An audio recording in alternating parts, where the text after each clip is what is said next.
Kamusta mga kapatid? Naway ang biyaya at kapayapaan ng ating Panginoong Hesukristo ay mapasa inyo at sa inyong pamilya ngayon at magpakailanman. Ako si Pastor Antonio Jr. at narito ako upang ipanalangin ka, maghatid ng mensahe ng pananampalataya at pag-asa at tulungan kang mapalapit sa Diyos. Mga kapatid, kailangan nating palakasin ang ating pananampalataya sa pamamagitan ng pakikipag-ugnayan sa isa't isa. At kahit na tayo ay magkakalayo, bumubuo tayo rito ng isang malaking kadena ng pananampalataya na kumakalat sa buong Brazil. Salamat sa inyo na nagbabahagi, sa inyo na nagpapadala sa mga grupo ng WhatsApp. Hindi ninyo alam kung gaano kayo ginagamit ng Diyos sa isa't isa? Malalaking bagay ang ginagawa ng Diyos, kaya sobrang saya ko. Gusto ko na lagi kang kasama araw-araw, ayos ba? Kaya bago tayo magsimula sa mensahe, gusto ko talagang mag-subscribe ka dito sa aking channel. I-click lang ang mag-subscribe button sa ibaba ng video kung di ka pa subscribe. Maghihintay ako. At kapag naklik mo na ang button na yon, may lalabas na bell icon sa tabi nito, mahalagang i-click mo rin ang bell icon at piliin ang opsyong lahat. Sa ganitang paraan, lagi kang updated pag may bago akong video. Ayos ba? Kaya, simulan na natin mga kapatid. Nagbabasa ako dito ngayon ng isang talata na sa Lucas Kabanata 22 kung saan ipinapakita ang mga huling sandali ni Kristo dito sa lupa. Ipinapakita rito na siya ay nasa hardin ng Getsemani, malapit sa bundok ng mga Olibo kung saan ilang beses nangaral si Jesus sa marami. Bago siya ipagkanulo ni Judas, nanalangin si Jesus sa hardin ng Getsemani. At sinasabi sa Biblia na si Kristo ay labis na nabalisa sa mga mangyayari, kaya ang kanyang pawis ay naging parang patak ng dugo. Maiisip mo ba yon? Gusto kong basahin kasama mo, Lucas 22, talata 39 hanggang 47. Tingnan mo kung ano ang sinasabi. Tulad ng dati, pumunta si Jesus sa bundok ng mga Olibo na sinundan ng kanyang mga alagad. Pagdating nila, sinabi niya, manalangin kayo para hindi kayo matukso. Lumayo siya sa kanila ng kaunti, lumuhod at nagsimulang manalangin, Ama, kung nais mo, ilayo mo sa akin ang kopang ito. Ngunit hindi ang gusto ko, kundi ang sayo. Nagpakita sa kanya ang anghel mula sa langit para palakasin siya. Habang labis siyang nababahala, lalo siyang nanalanin at ang kanyang pawis ay parang patak ng dugo na tumulo sa lupa. Matapos siyang manalangin at bumalik, nadatnan niyang natutulog ang mga alagad dahil sa labis na kalungkutan. Bakit kayo natutulog? Tanong niya sa kanila. Bumangon kayo at manalangin upang hindi kayo matukso. Habang siya ay nagsasalita pa, dumating ang isang karamihan na pinangungunahan ni Judas, isa sa 12. Lumapit si Judas kay Jesus upang batiin siya ng halik.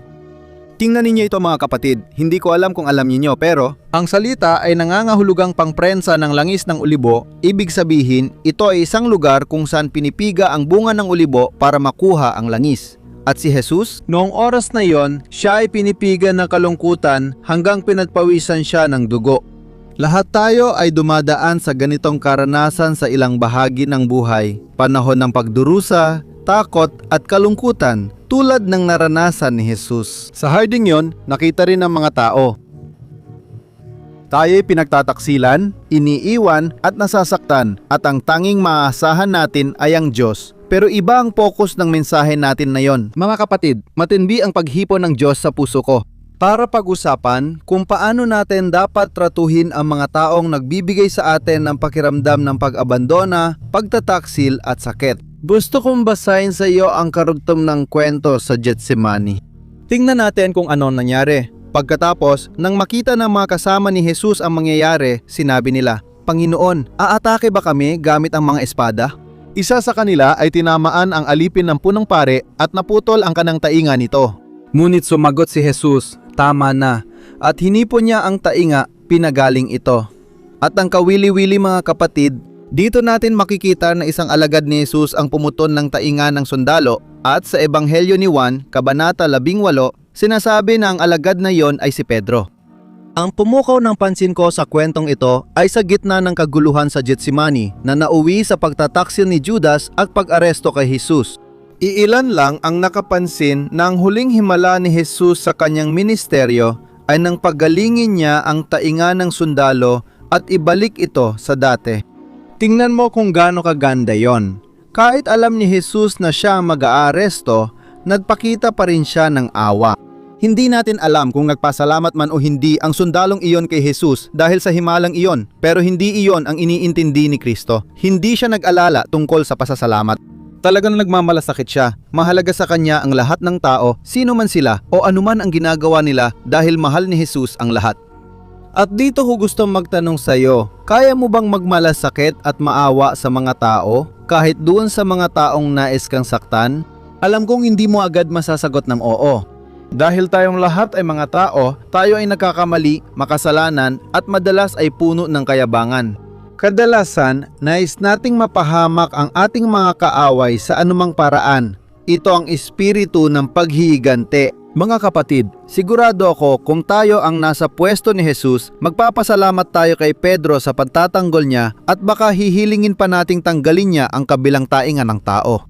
Mga kapatid, pwede kong sabihin na huwag kayong maghangad ng masama sa iba. Pero sasabihin nyo, Pastor, madaling sabihin yan. Subukan mo kaya ang sitwasyon ko. Mga kapatid, alam ko na lahat tayo ay nagkakamali at may masamang hangarin minsan sa iba. Oo, pero naniniwala rin ako na kapag pumasok si Jesus sa ating buhay, kapag binago niya ang ating puso, doon natin nagagawang magpatawad, doon natin nagagawang magpakita ng awa at malasakit. Naalala ko nung papunta ako sa prayer meeting, nagbagong loob pa lang ako noon, ilang buwan pa lang. Que eu estava nos caminhos do Senhor. At habang pababa ako ng kalsada papunta sa meeting na yon, may grupo ng mga 5 lalaki na nakabisikleta at pinalibutan nila ako. Kasama ko noon ang pinsan ko nang manakawan kami, kinuha nila ang cellphone at mga sapatos namin. Mga kapatid, binigyan ako ng Diyos ng matinding kalma at katinuan noon, kaya umalis sila nang hindi kami sinaktan. Pagdating sa prayer meeting, ikinuwento namin ang lahat ng nangyari. Ngunit para sa kaluwalhatian ng Diyos, napatawad namin, walang sama ng loob at hindi kami tumawag ng pulis. Kinabukasan, nalaman namin na sila ay nahuli at aaminin ko sa inyo na ang naramdaman ko ay ipagdasal ang buhay ng mga kabataang iyon. Nakaramdam ako ng matinding awa at nagdasal ako, Jesus, maawa ka sa kanila. Ginamit sila ng kaaway. Sila ay nasa landas ng kadiliman, ginagamit ng dyablo. At lumipas ang panahon, lumipas ang mga 2 taon at 1 araw, may isang binata na gustong makipagkita sa akin. Gustong-gusto niyang makausap ako. Na makita kami mga kapatid, inamin ng binatang yon na kasama siya sa grupong nagnakaw sa akin at humingi ng tawad. Noong oras na yon, sinabi ko sa kanya na hindi na niya kailangang humingi ng tawad dahil hindi naman ako nagtanim ng sama ng loob, wala akong kinimkim na galit. Ikinuwento niya sa akin na mula noong gabing yon, lalo pang lumala ang buhay niya at nasangkot siya sa droga. Isang araw, habang naninigarilyo siya ng marijuana, kinuha niya ang Biblia sa bahay nila pero hindi niya ito binasa. Alam niyo ba kung ano ang ginawa niya? Ginamit niya ang pambalot ng marijuana ang pahina ng Biblia at habang naninigarilyo, nagsimula siyang magbasa. May isang talata doon sa harap niya sa natirang bahagi ng Biblia. At mula sa talatang iyon ng Biblia, malalim na hinipon ng Diyos ang puso niya. Sinabi niya sa akin na noon, siya muling isinilang at ibinigay ang buhay niya kay Jesus kahit mag-isa lang siya. At nayon, naroon siya sa harap ko para sabihin, tingnan mo, nayon kapatid mo na ako kay Kristo, nayon magkapamilya na tayo. Siya ay nagliliwanag sa tuwa. Mga kapatid, naantig ako sa patotoong yon dahil nakita ko ang halaga ng panalangin para sa mga kaaway. Na manalangin imbes na magreklamo, na manalangin imbes na manisi, na manalangin imbes na maghangad ng paghihiganti. Mga kapatid, dapat nating ingatan ang ating puso. At nanalangin si Jesus doon nung araw na yon, hindi lang para sa kanya. Sinabi niya sa mga alagad, manalangin kayo upang hindi kayo matukso. O mga kapatid, gusto lang ng dyablo na bigyan natin ng puwang ang kasamaan at gumanti ng masama sa ginagawa ng tao sa atin. At kaya nandito ako para sabihing hindi ito madali. Kadalasan, kailangan mong tanggihan ng iyong laman dahil gusto mong siraan ng taong yon. Sinabi ni Jesus na kung gusto nating magpatawad, dapat nating ipanalangin at pagpalain ang mga umuusig at naninira sa atin. Alam mo ba kung ano ang ibig sabihin nito? Ang pagpalain ay ibig sabihin magsalita ng maganda, habang ang manira ay magsalita ng masama. Karaniwan kapag tayo nasaktan, nagsisimula tayong magsalita ng masama tungkol sa iba, pero lalong napapahirap nito ang pagpapatawad. Kung may sama ka ng loob sa iba, itigil ang paninira at mas mabuting manahimik na lang kung wala kang magandang masasabi. Simplesmente ore Mas madali ka makakapagpatawad, amen? Baka kahit ganun, sabihin mo pa rin, Pastor, sinubukan ko na, matagal na, pero hindi ko kaya. Mga kapatid, alam niyo ba kung bakit kayang magpatawad ni Jesus kahit sa pinakamasamang kaaway, kahit sa mga nagpapako sa kanya sa krus? Nagdasal siya, Ama, patawarin mo sila sapagkat hindi nila alam ang ginagawa nila. Alam niyo ba kung bakit ganito namuhay si Jesus? Ito ay dahil laging hinuhubad ni Jesus ang kanyang sarili.